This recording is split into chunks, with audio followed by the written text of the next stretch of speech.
Hello everyone, आपल्या super Maugham या YouTube चॅनलवर तुमच्या सगळ्यांचं अगदी मनापासून स्वागत। पूर्वी स्त्रियांवर अत्याचार व्हायचे, अत्याचार म्हणजे हुंडाबळीच्या खूप सगळ्या केसेस घडायच्या, ज्या आपण न्यूजपेपर मध्ये म्हणा, टीव्हीवर बातमी यायची म्हणा, किंवा आपल्या गल्लीत गावात कुठेतरी ह्या घटना घडायच्या आणि त्या आपल्या कानापर्यंत यायच्या।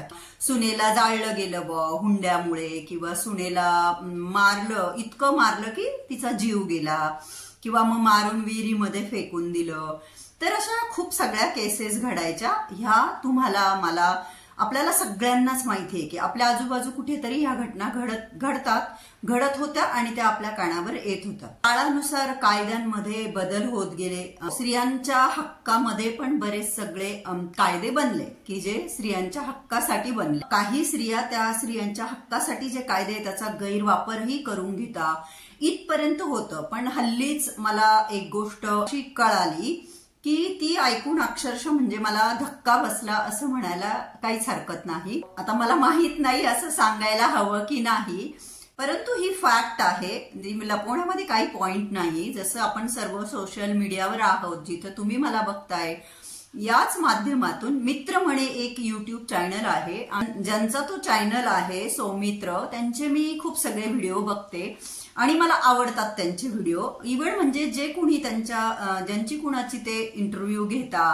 तर त्याच्यासाठी जे एकदम मिनिंगफुल असे ते क्वेश्चन विचारता, तर त्याच्यावरून त्यांचं नॉलेज ते पण कळतं। जुना व्हिडिओ होता 1 महिन्यापूर्वीचा वगैरे, तो माझा बघायचा राहून गेला होता, तो काल परवा मी बघितला। तर त्याच्यामध्ये जे पर्सन होते त्यांनी असं सांगितलं की सध्या भारतामध्ये पत्नीच्या छळाला, पत्नीच्या त्रासाला कंटाळून पतीच्या आत्महत्येचं प्रमाण एवढं वाढलंय की दर 7 तासाला, नीट ऐका हा, दर 7 तासाला एक पती आत्महत्या करतोय। म्हणजे अक्षरशः हे ऐकून मला धक्का बसला आणि इव्हन सौमित्रांना पण बसला ऐकून, की तेही बोलले की काय सांगतोय वगैरे। पतीच्या छळाला कंटाळून पत्नीने आत्महत्या केल्या असे 45,000 केसेस घडल्या मागच्या वर्षात, आणि पुरुषांची 1 लाखाच्याही वर आहे आय थिंक। हे खरोखर खूप भयानक, म्हणजे अक्षरशः अंगावर काटा आणणारं आहे असं मी म्हणेल। तर काय होतं माहिती का, कुठलीच पत्नी, जगातली कुठलीच पत्नी, म्हणजे एक स्त्री म्हणून मी माझ्या भावना तुमच्याकडे व्यक्त करते की पतीचा छळ हा मरून जायला पाहिजे डायरेक्ट आपल्या छळाने, इतका याचा छळ करू, इतकं याला त्रास देऊ, असं करत नसणारे असं मला वाटतं। पण बऱ्याचदा काय होतं, आपण जे काही वागत असतो, आपल्या हातून ज्या काही चुका घडत असतात त्या आपल्या लक्षात येत नाही। आपली चूक लक्षात येत नाही, पण समोरच्याची छोटी चूक लवकर लक्षात येते। हा खरोखर एक गंभीर विषय आहे आणि स्त्रियांनी याबाबत खरंच विचार करायला हवा। काय होतं माहितीये का, पती पत्नी म्हटलं म्हणजे वाद होतात। असे जगातले खूप कमी पती पत्नी असेल जे म्हणतील की आमच्यामध्ये भांडणं होत नाही, आणि मी म्हणते भांडणं होत नाही तर तितकं तुम्ही एकमेकावर असं एकदम जीवापाड, आपण म्हणतो ना, अंतःकरणापासून प्रेमच नाही करत आहे असंच मी म्हणेन। कारण की जिथे प्रेम असतं तिथं काळजी असते, चिंता असते, आणि जिथे काळजी चिंता असते तिथे वाद होता। म्हणजे आपल्या पार्टनरने, आपण असं बोलतोच ना, आता समजा माझं बॅक पेन आहे, सिंपल उदाहरण, मी प्रशांतजींसमोर वाकली तर ते माझ्यावर चिडता की तू वाकू नको, तू अशी बसू नको, तुला डॉक्टरांनी नाही सांगितलं, किंवा खाण्यावर मी त्यांच्यावर चिडते की हे नका खाऊ, किती खाल, बस झालं, अनहेल्दी फूड खाऊ नका तळलेले पदार्थ खाऊ नका। तर जिथं प्रेम असतं तिथे काळजी असते, चिंता असते, आणि तिथे वाद होणं एकदम साहजिक आहे। तर नवरा बायकोचे वाद होतात, त्यात काहीच गैर नाही, प्रत्येक घरात होतात आणि ते व्हायलाच हवे। सगळं गोड गोड म्हटलं तर ते नाही चालत, थोडं खट्ट मिठ्ठ असायलाच पाहिजे, इव्हन नात्यातही, नाही का। आपल्याला माहिती, ईसीजीची जेव्हा सरळ लाईन होती तेव्हा विषय संपलेला असतो, ते जेव्हा असं झिगझॅग दाखवतं, इट मीन्स की ऑल इज गुड, ओके। तर म्हणून वाद होतात इथपर्यंत ठीक आहे, पण वाद होतात ते कितपर्यंत व्हायला पाहिजे, त्याला एक मर्यादा असली पाहिजे। किंवा बऱ्याचदा काय होतं, रागामध्ये ना आपल्यावर कंट्रोल राहत नाही, आपल्याला नाही कळत की आपण काय बोलतोय। मी त्यातलीच एक आहे असं समजा, की जेव्हा मला खूप राग येतो तेव्हा मलाही कळत नाही की मी काय बोलते। पण हो, एवढं मात्र नक्की की मला जेव्हा रिअलाइज होतं की मी काही जास्तच बोलली किंवा जे नाही बोलायला पाहिजे होतं ते बोलली, मग त्यावेळेस मात्र मी सॉरी म्हणते की सॉरी, मी असं बोलायला नाही पाहिजे होतं, त्यावेळेस मी चिडलेली होती.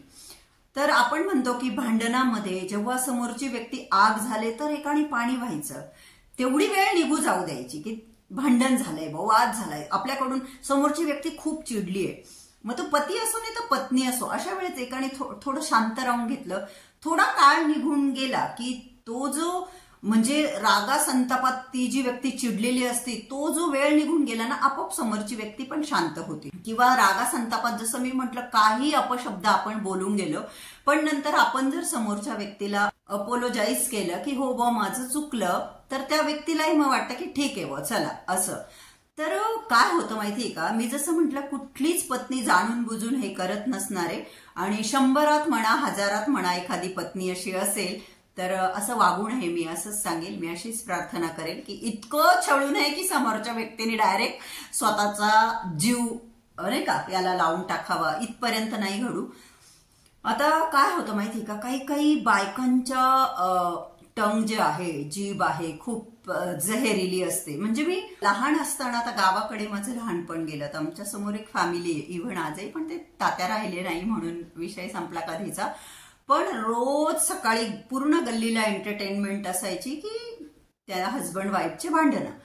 तर काही बायकांची टंग इतकी जहेरिली असते की म्हणजे नको ते शब्द समोरच्याला बोलणं, नको ते शब्द.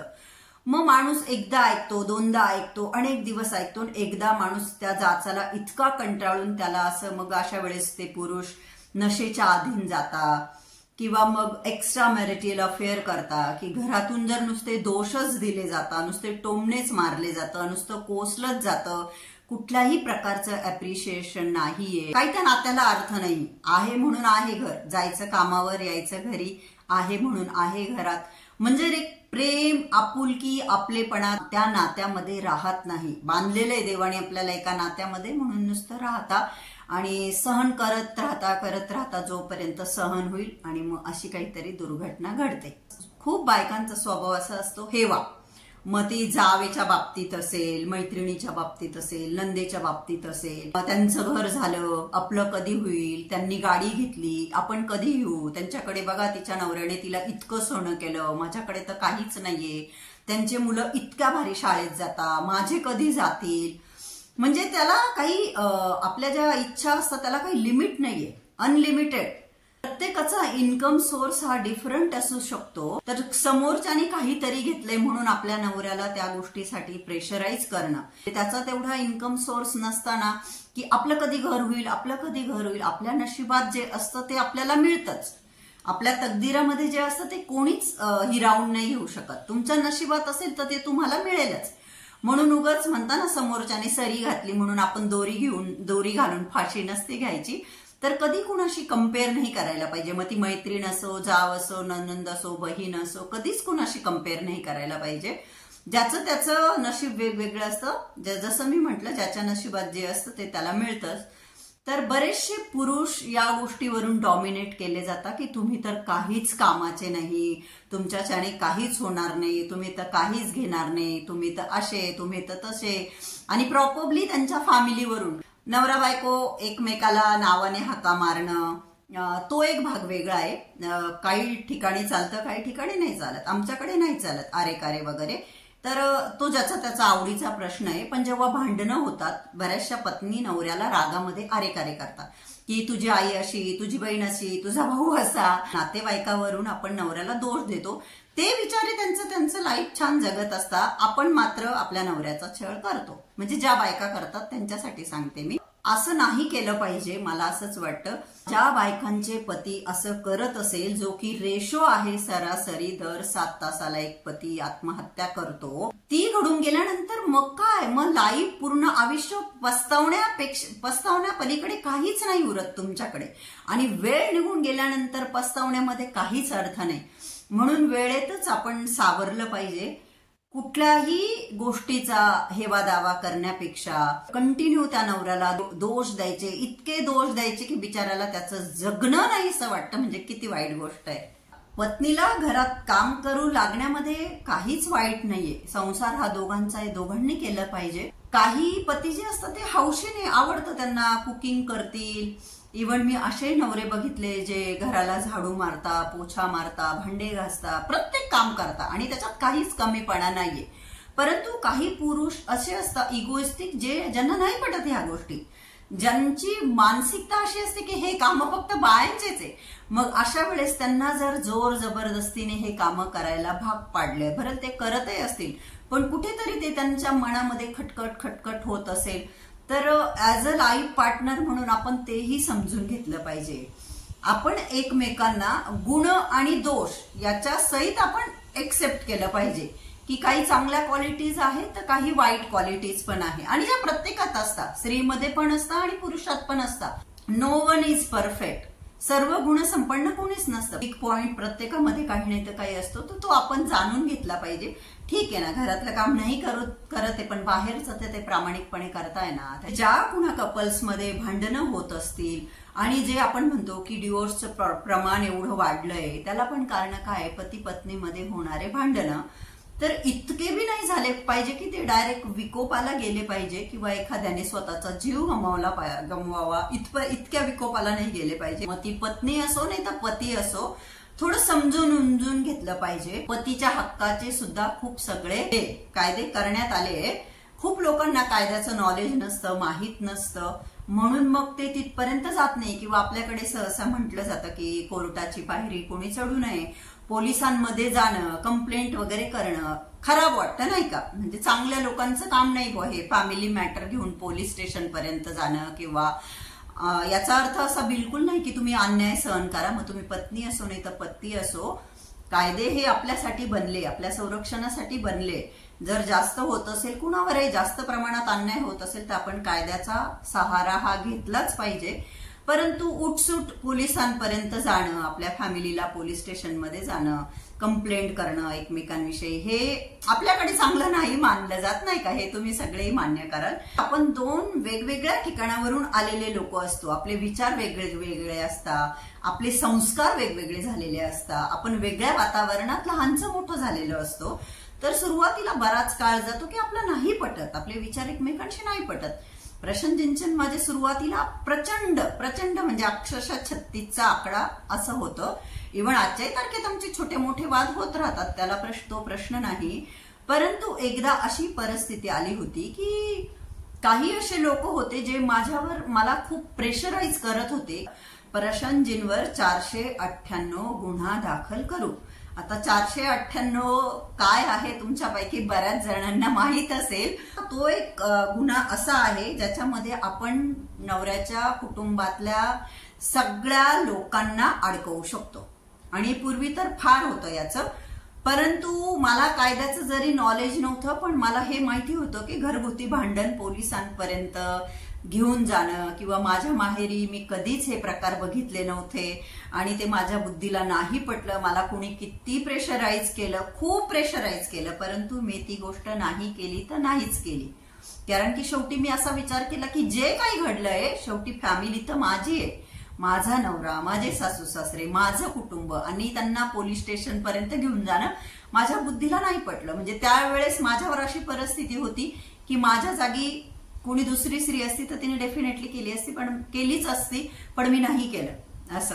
तर मी असं नाही म्हणणार की तुम्ही नका करू, मी जस्ट माझ्या लाईफमध्ये घडलेला एक एक्सपिरियन्स तुमच्याशी शेअर करते. तर ज्या वेळेस आपण चिडलेलो असतो, आपल्याला नाही कळत, तेव्हा आपल्याला खूप जवळचे लोक असे सल्लेही देतात, पण आपण स्वतःच्या बुद्धीचा वापर केला पाहिजे. आपण विचार केला पाहिजे योग्य काय अयोग्य काय, आणि तो विचार करूनच आपण पाऊल उचलला पाहिजे.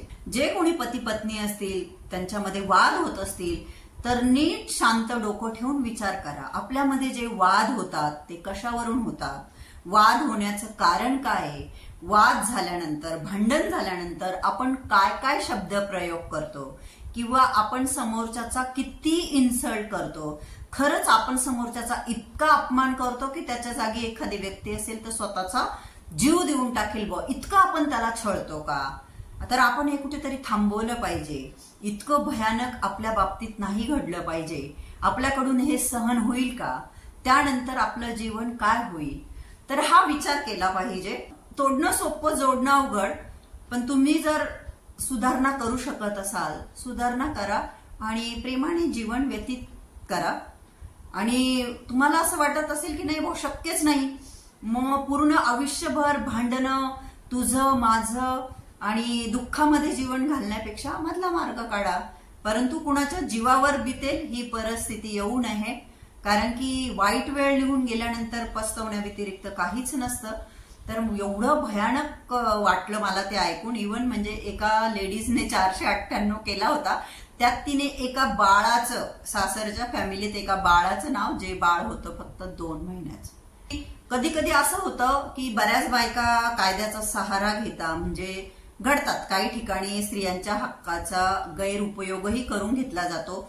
सासरच्यांना पोलीस स्टेशन पर्यंत, कोर्ट कचेऱ्या दाखवा. शेवटी तुम्ही त्याच फॅमिली बरोबर राहता, पण ते जे घाव झालेले असतात मनावर ते कधीच भरून नाही निघू शकत. म्हणजे शेवटी आपल्याकडे म्हणतच ना, हिने आम्हाला पोलीस स्टेशनची पायरी दाखवली. हा, खरोखर तुमच्यावर अत्याचार होत असेल तर तुम्ही सहन करा असं मी बिलकुल म्हणणार नाही. अत्याचाराविषयी आवाज उठवलाच पाहिजे, पण खरंच त्याची गरज आहे का हा विचार केला पाहिजे.